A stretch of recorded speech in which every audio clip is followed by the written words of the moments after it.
Sérgio, se eu entendo bem, deixa eu dar uma puladinha aqui para teoria, para a gente voltar para o mundo real.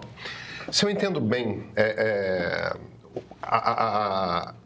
o conceito com o qual você trabalha de governabilidade, a gente tem 3 períodos republicanos na história do Brasil. Tá? Primeira República, que começa com Prudente de Moraes e vai até Washington Luiz. A Segunda República, que começa com Dutra e termina com João Goulart. Uhum. E a Terceira República, que começa com Zé Sarney. E deu certo, ainda estamos nela. A Primeira República ela é organizada pelo Campos Salles, que é o segundo presidente civil, segundo presidente eleito, quando ele faz o pacto com os governadores. Então, no fim das contas, ele está se virando lá e falando, olha, vocês aí, eu, aqui do Rio de Janeiro, da capital federal, não vou me meter na política regional de vocês. Vocês fazem o que vocês quiserem. Vocês garantam a eleição do nosso grupo aqui, da manutenção do nosso grupo na presidência da República. Querendo dizer, a ideia de governabilidade é como é que nos jogadores todos, é claro que aquilo era uma república oligárquica, né? E era assim que se fazia naquele momento. Todas eram. Todas eram. Todas as democracias eram oligárquicas ou monárquicas naquela época. Pois e isso quer dizer que o colégio eleitoral era muito menor, claro. Essa coisa de sufrágio universal não existia, tudo mais. Mas, enfim, é aquela pré-democracia, se a gente pode chamar assim. Mas, no fim das contas, o pacto de governabilidade você pega todo mundo que tem algum tipo de poder e chega a um acordo a respeito de qual é o conjunto de regras que todos julgam ser do seu interesse respeitar, né? A Segunda República, eu estou usando a sua classificação, a Segunda República, que é a da Constituição de 48, ela jamais chega a um ponto de equilíbrio e acaba caindo no golpe de 64. Mas ela nunca houve um acordo, tanto que é uma república que tem tentativa de golpe o tempo todo. Tem o quê? Umas 10 tentativas, 8 tentativas de golpe. A gente não registra aquelas que não deram, não levaram. Se você pega a Ara Garça, claro. Você pega... É um troço assim, tem tentativa de golpe. A própria posse do Juscelino é a partir de um golpe. Do contra-golpe do Norte. Pois é uma loucura. Um general precisa botar, um marechal precisa botar um tanque na frente do Congresso Nacional para garantir a posse do presidente eleito. Né? Entendeu? E aí a Terceira República, que é a nossa república, a nova república, na maneira como eu percebo, quem trouxe equilíbrio para ela foi o Fernando Henrique, quando organizou a maneira como você compartilha ministérios e emendas para os parlamentares em troca da construção de uma coalizão estável. O Lula meio que deu uma derrapada no início do mandato dele, mas depois do mensalão, quando ele bota o PMDB, o mesmo equilíbrio que o Fernando Henrique tinha conseguido, ele consegue. A Dilma é um desastre, mas é por inépcia política dela, porque a fórmula de como fazer isso existia. E aí, com a Lava Jato desestrutura de tal forma o sistema político e desorganiza o sistema político de tal forma que quando a gente sai da outra ponta na eleição do Bolsonaro, aquele troço já tinha bagunçado por completo. Como é que se faz o redesenho? Porque todas as vezes que a gente estabilizou um regime, e todas as vezes são duas, né? A Primeira República e a nossa República atual, elas tinham por característica uma Constituição estável, era uma mesma Constituição, mas tinha uma coisa assim de... Havia um período de fundação de um regime com uma nova Constituição, um período de bagunça e desorganização, até que, em cima daquela Constituição, as forças políticas chegavam a algum tipo de acordo. A gente não tem expectativa de uma nova Constituição, porque uma nova Constituição é só por um golpe, Sérgio. A Constituição não prevê uma Constituinte, né? Não prevê sua dissolução. E, ao mesmo tempo, o Parlamento trouxe para si um tal nível de poder, e os partidos políticos trouxeram para si um tal nível de financiamento, que eu não consigo ver mais o superpresidente que o Brasil sempre teve. Não pode ter mais.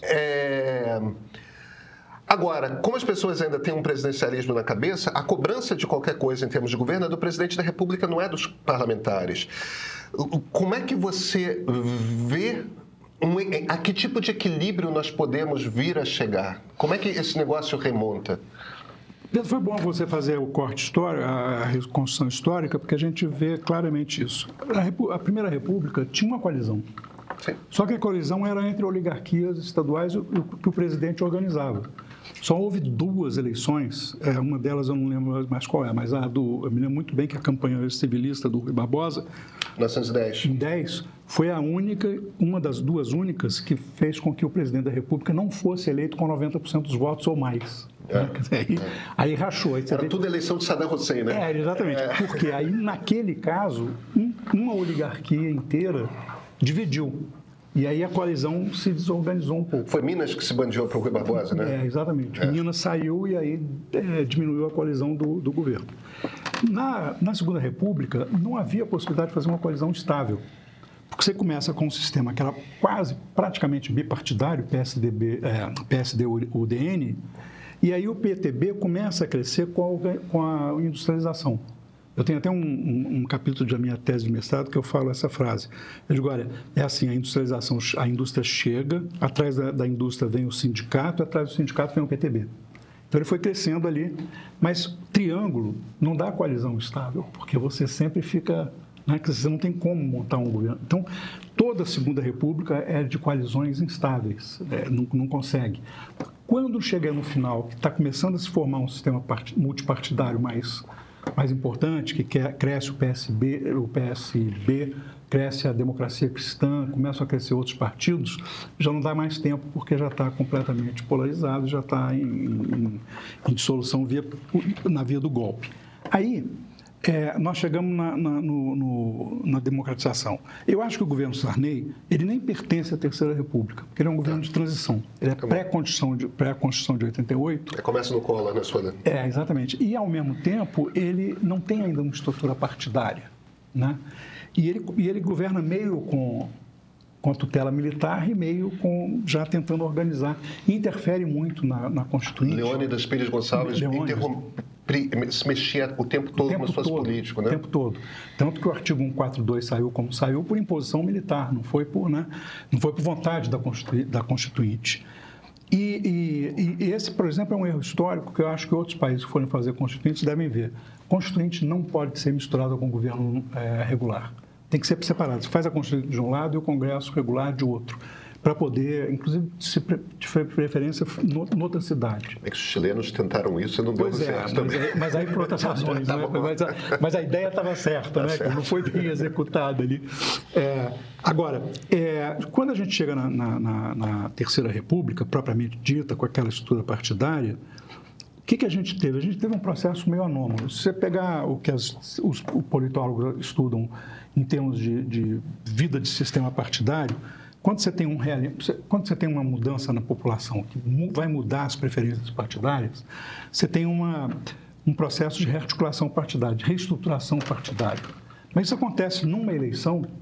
Nos Estados Unidos, por exemplo, você pode contar 5, 6 vezes que aconteceu. Agora o Trump é mais uma. Em que muda, por exemplo, no começo, o Partido Republicano Americano era o partido abolicionista, o democrata era o partido escravista. E você vai tendo uma mudança ali de preferências, etc., eles viram.